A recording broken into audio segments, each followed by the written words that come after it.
పవన్ కి నిజంగానే పిఠాపురం పీఠం దక్కనుందా? అసలు పవన్ పిఠాపురం నుంచే ఎందుకు పోటీ చేస్తున్నారు? కాపు ఓట్లతో ఎలాగైనా గట్టెక్కవచ్చనేసి ధీమాతోనే స్టెప్ తీసుకున్నారా? పిఠాపురంను జగన్మోహన్ రెడ్డి ప్రతిష్టాత్మకంగా అనుకుంటున్నారా? జగన్ పవన్ ఓటమి కోసం స్కెచ్ సిద్ధం చేశారా? అసలు జగన్ వ్యూహాన్ని పవన్ ఛేదించే సత్తా ఉందా? పిఠాపురం సమరంలో ఏం జరగబోతుంది? ఫుల్ డీటెయిల్స్ లోకి మనం వెళ్తే,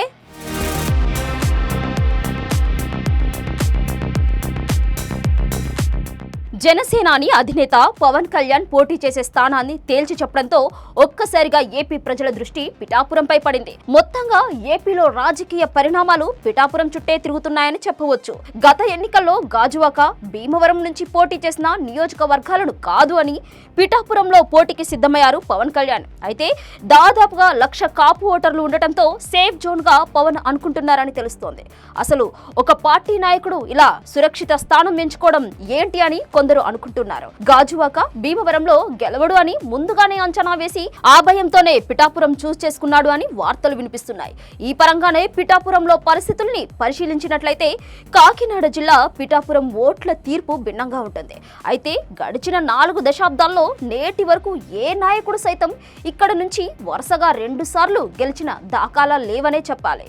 అంతేకాకుండా ఏ పార్టీ కూడా వరుసగా 2 సార్లు విజయాన్ని అందుకోలేదు. బహుశా ఈ ధీమానే పవన్ కళ్యాణ్ పిఠాపురంను ఎంచుకోవడానికి కారణమని చెప్పవచ్చును.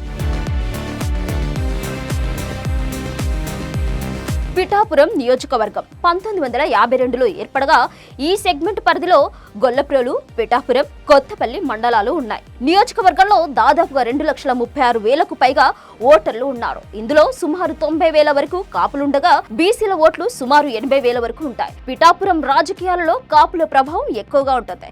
ఇప్పటి వరకు ఎమ్మెల్యేలుగా ఎన్నికైన వారిలో ఎక్కువ మంది కాపు నేతలే. అయితే కాపుల అండా ఉంటుందన్న ఆలోచనతోనే పవన్ కళ్యాణ్ ఈ స్థానాన్ని ఎంచుకున్నారని స్పష్టమవుతుంది. వైసీపీ నుంచి వంగా గీత బరిలోకి దిగనున్నారు. గత ఎన్నికల్లో పిఠాపురం సీటులో వైసీపీ జెండా ఎగరగా సిట్టింగ్ ఎమ్మెల్యేగా పెండం దొరబాబు కొనసాగుతున్నారు. అయితే నియోజకవర్గంలో ఎమ్మెల్యేపై కాస్త వ్యతిరేకత ఉంది. నిజం చెప్పాలి అంటే సొంత పార్టీ కార్యకర్తలను పక్కన పెట్టేశారనే విమర్శలు కూడా ఉన్నాయి. విపక్షాలు సైతం ఆయన అవినీతికి పాల్పడుతున్నారని విమర్శించాయి. దీంతో పిఠాపురం అసెంబ్లీ నియోజకవర్గం ఇన్ఛార్జ్ గా ఎంపీ వంగా గీతను నియమించింది. తాజాగా వంగా గీతను పిఠాపురం నుంచి బరిలోకి దింపుతున్నట్లు అధిష్టానం ప్రకటించింది. 2009లో ఆమె ప్రజారాజ్యం నుంచి పోటీ చేసి ఎమ్మెల్యేగా గెలిచారు. దాంతో నియోజకవర్గ ప్రజలతో వంగా గీతకు ప్రత్యేకమైన అనుబంధం ఉంది.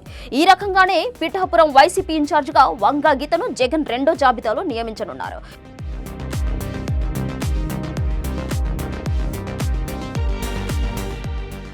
పిఠాపురం వైసీపీ అభ్యర్థిగా ఇప్పుడు కన్ఫర్మ్ చేసేశారు. అలాగే కాపు కమ్యూనిటీకి చెందిన ఆమె కూడా కావడం మరో విశేషం. అయితే ఇప్పటికే పిఠాపురంపై మరింత పట్టు కోసం ప్రయత్నాలు చాలా కాలం నుంచే ఆమె మొదలు పెట్టారని వైసీపీలో టాక్. పిఠాపురం నుంచి పవన్ కళ్యాణ్ పోటీ చేస్తారని క్లారిటీ వచ్చాక వైసీపీ అధిష్టానం అలర్ట్ అయిందని కూడా తెలుస్తోంది. సీఎం జగన్మోహన్ రెడ్డి పక్కా వ్యూహంతో ఉన్నారు. వంగా గీతకు సపోర్ట్ ఇవ్వడానికి ముద్రగడ పద్మనాభం వైసీపీలోకి చేరారు. కాపుల పెద్ద దిక్కుగా ఉన్న ముద్రగడ ఫ్యామిలీ వంగా గీతకు సపోర్ట్ ఇవ్వడంతో పవన్ కి గట్టి పోటీ ఎదుర్కోవచ్చని తెలుస్తోంది. ఇదే సమయంలో పవన్ కి టీడీపీ సహకారం ఉంటుందని కూడా తేలిపోతుంది. వచ్చే అసెంబ్లీ ఎన్నికల్లో పిఠాపురం నుంచి పోటీ చేసే విషయంలో వెనక్కి తగ్గే ప్రసక్తే లేదని చెప్పుకొచ్చిన మాజీ ఎమ్మెల్యే వర్మ చివరికి వెనక్కి తగ్గారు. పార్టీ అధినేత చంద్రబాబు నాయుడుతో సమావేశమయ్యి పవన్ గెలుపునకు కలిసి పనిచేసేందుకు తాము సిద్ధంగా ఉన్నామని చెప్పారు.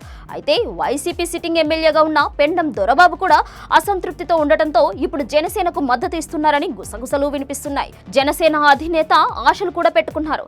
సిట్టింగ్ కి ఉన్న తనకు సీట్ ఇవ్వకపోవడంపై దొరబాబు అసంతృప్తిగా ఉన్నారు. దీంతో పవన్ అతన్ని తన వైపు లాగే ప్రయత్నం కూడా చేశారు.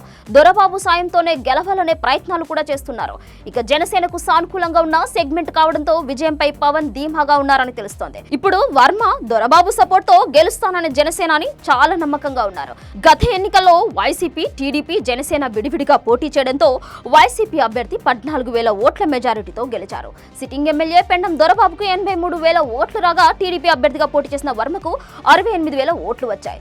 జనసేన అభ్యర్థి మాకినేడి శేషకుమారి 28,000 ఓట్లు సాధించారు. టీడీపీ, జనసేన కలిసి పోటీ చేయడము పవన్ కళ్యాణ్ అభ్యర్థి కావడంతో విజయావకాశాలు ఎక్కువగా ఉంటాయని జనసేన నేతలు అంటున్నారు. పవన్ కళ్యాణ్ కూడా కాపు ఓటర్లపై నమ్మకంగా ఉన్నారు.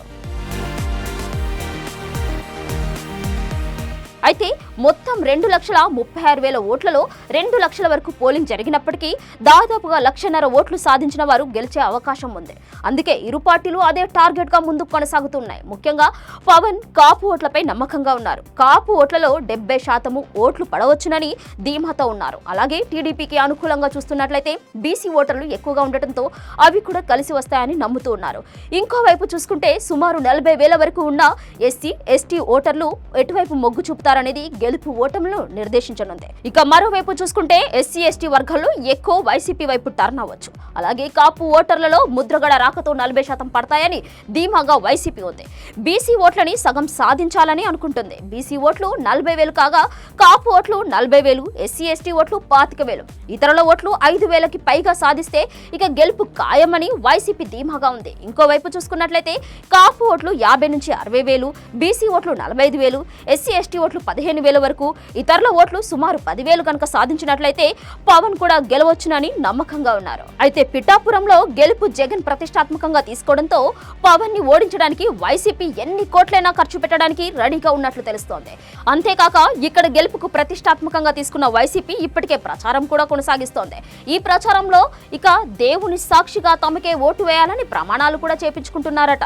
ఇది ఓటింగ్ పై ప్రభావం కూడా చూపే ఛాన్స్ ఉందనిపిస్తోంది. మరోవైపు పవన్ కి యూత్ ఫ్యాన్స్ బలం కూడా ఉంది. ఈసారి పవన్ అసెంబ్లీలో అధ్యక్ష అంటే చూడాలని వారంతా కోరుకుంటున్నారు. అందుకే కసిగా జనసేనాని కోసం పనిచేస్తున్నారు. దీంతో ఇక్కడ పోటాపోటీ ఉండే ఛాన్స్ ఉంది.